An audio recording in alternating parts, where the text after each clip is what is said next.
Hey guys, welcome back to World of Warships. Today I finally get to play Bremen for you. This is a 12k salvo into a Napoli. 3.8 seconds later, it's another 12.5k. The DPM is absurd here. This is a Mainz on steroids, so tier 10 German light cruiser with some of the best DPM in the entire game. If we compare it to other cruisers, including super cruisers by the way, this is the third highest AP DPM in the game, behind only Colbert and Edgar. The HE is also no joke, and that is at 307k HE DPM, putting it around 8th best in the game as far as cruisers are concerned. But that AP, 706,000 AP DPM is ridiculous, and I think that's where most of the power of Bremen lies.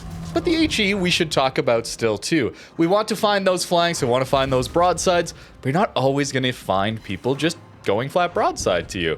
And a lot of the games, let's be honest, are played pretty far back these days, so you're going to run into ships that are angled at longer ranges where you should be shooting the high explosive.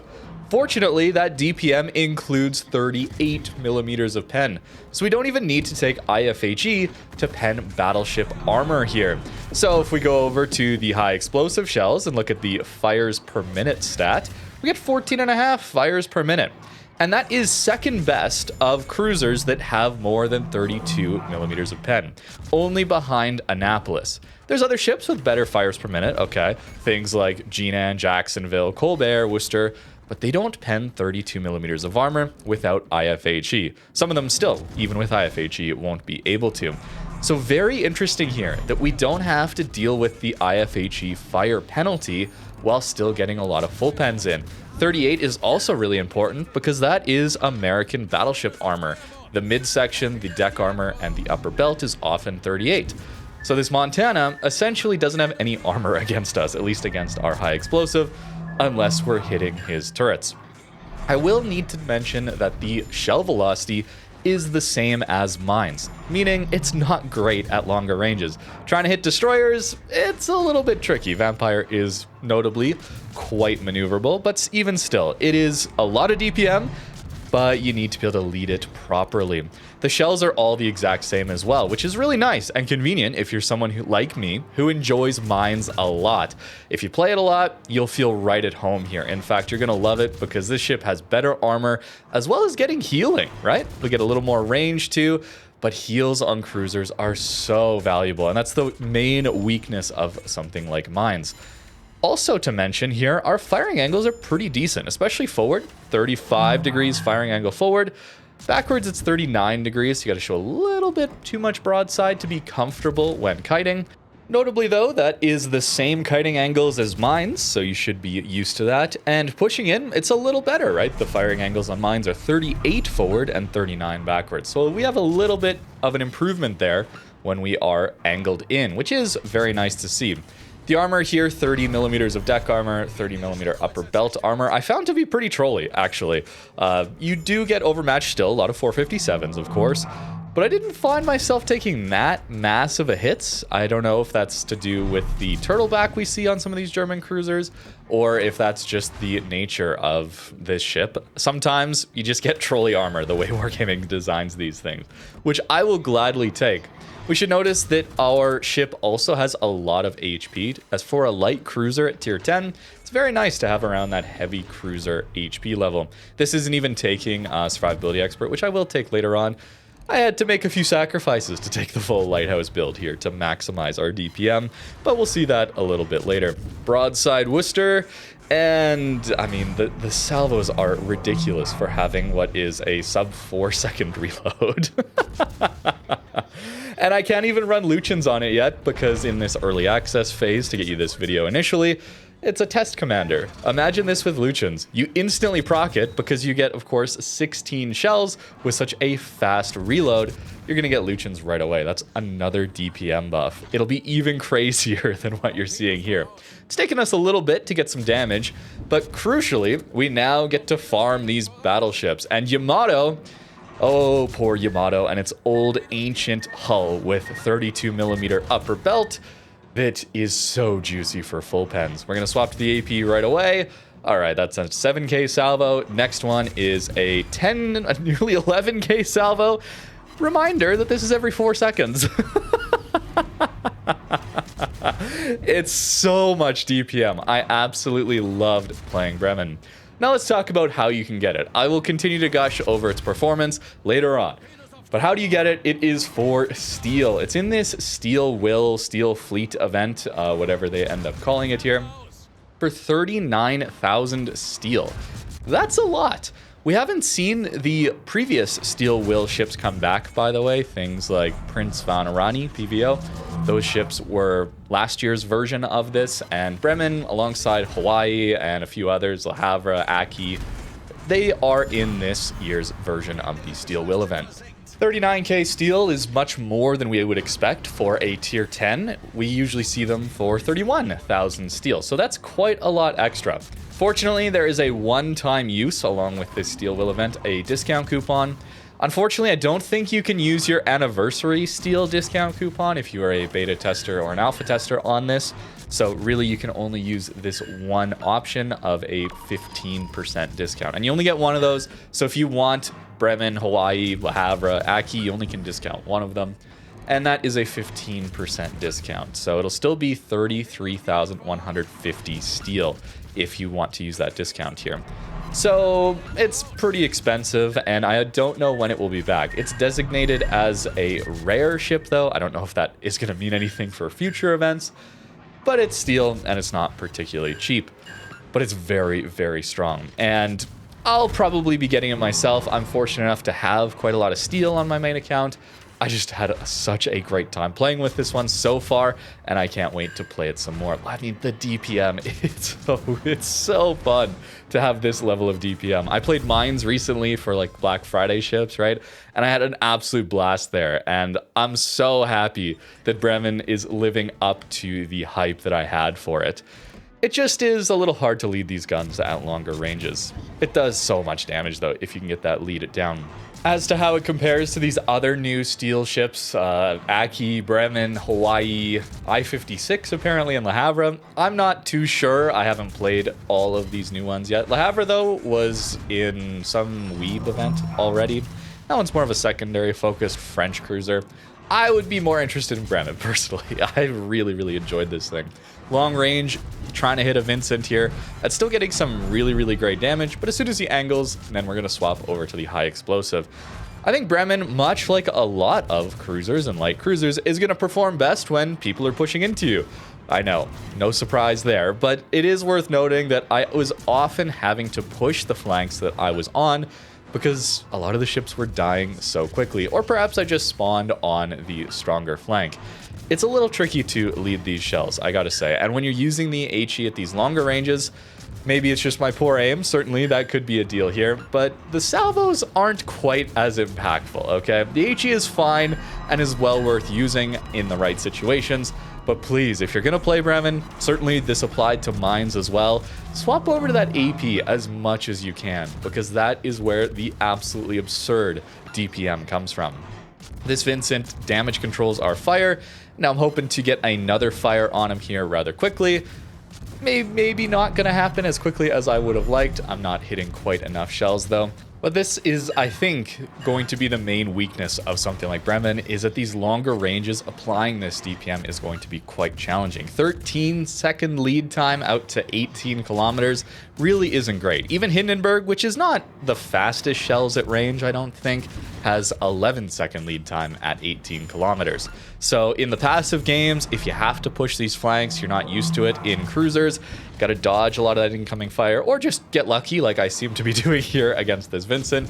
It might feel like you're just out of range a lot of the time for dealing with the enemy team. And this, by the way, is me taking reload mod. I didn't even try range mod because, one, we have a spotter plane, and two, I'm a bit addicted to DPM focused ships, and I don't want to sacrifice any DPM if I don't have to.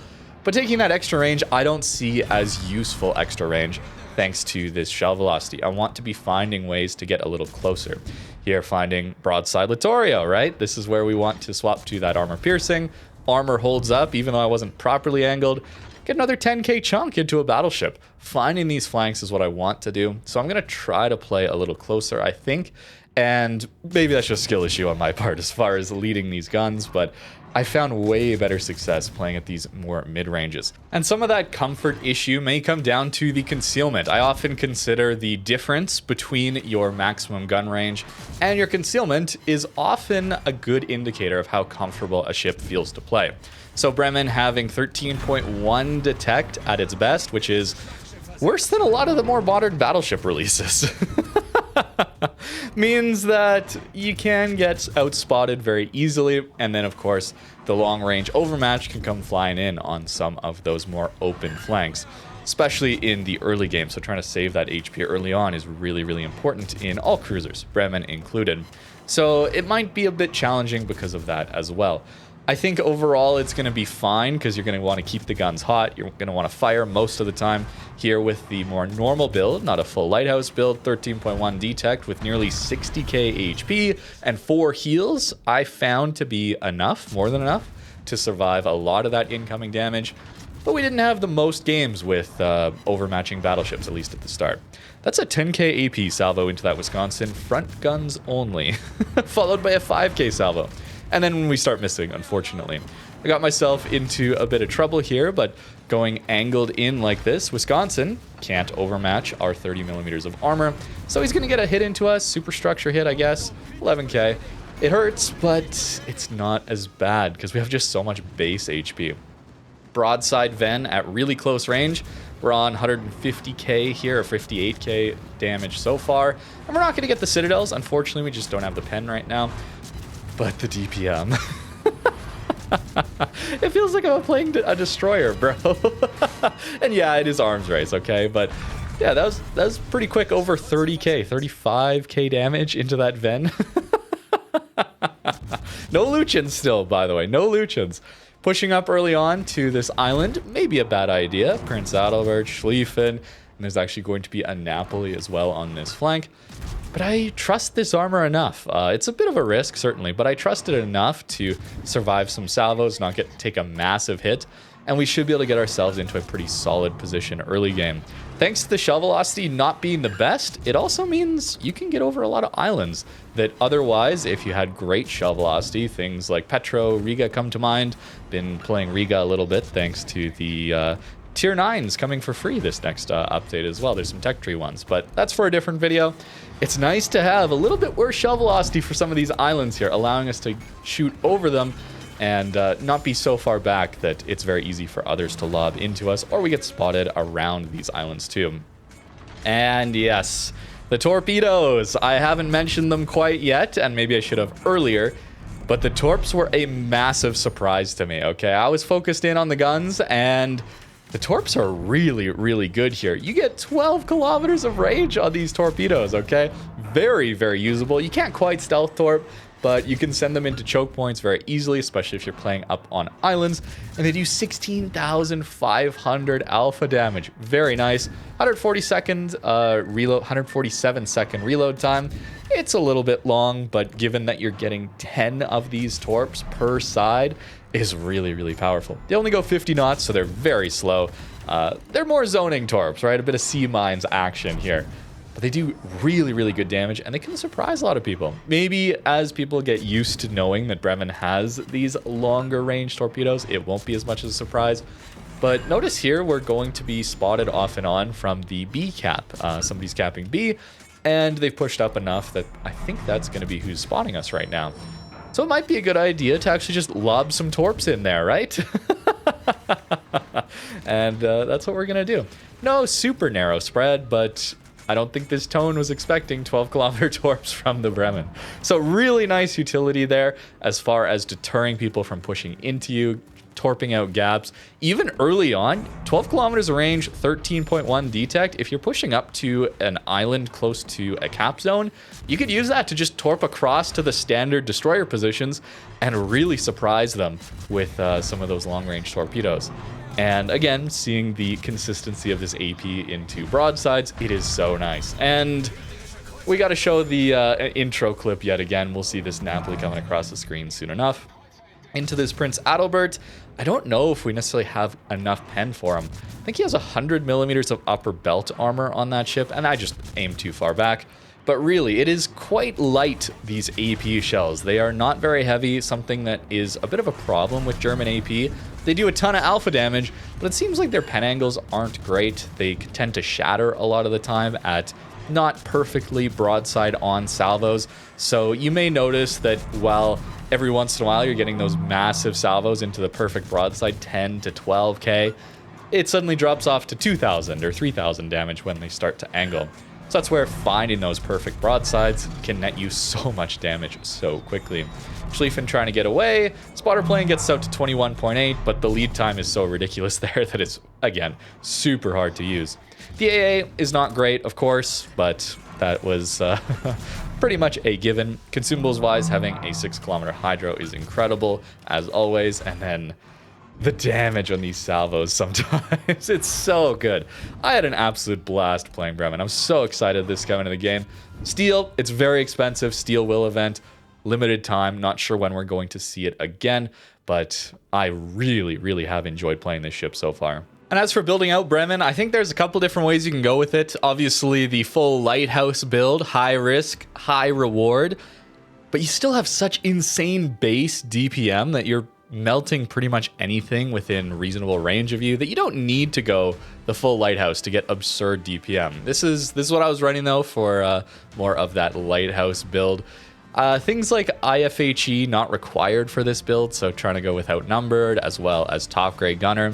Our concealment here goes to 18.6, worse than our max gun range. But what this does, importantly, is Top Grade Gunner. This is the whole reason behind this build. Just 8% better reload when we're shooting, when we're at this full Lighthouse build. Heavy HE and SAP helps the HE have a little bit better alpha, but again, you're really trying to maximize your usage of armor piercing. And it's got a lot of base HP, and we get 3 heals base, not 4 like we would see on Hindenburg, so I wanted to take Superintendent there.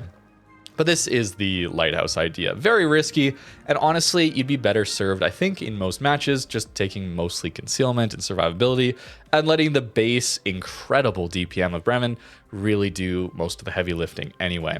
So taking over to concealment here, it drops our maneuverability back to 11.6 second rudder. A little bit harder to use that, but you'd get much, much better concealment in return.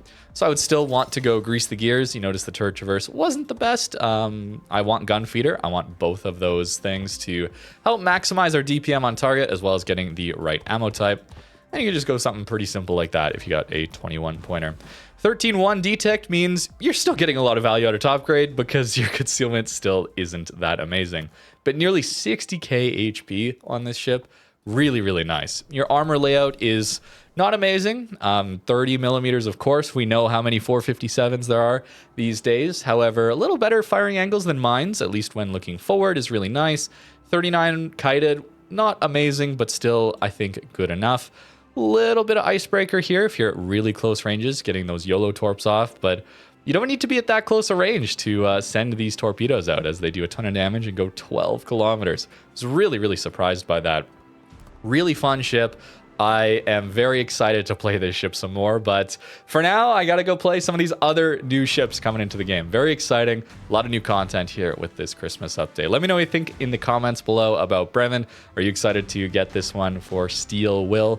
Pretty expensive though, right? 39k steel, 33,150 steel if you decide to use that 15% coupon on this one.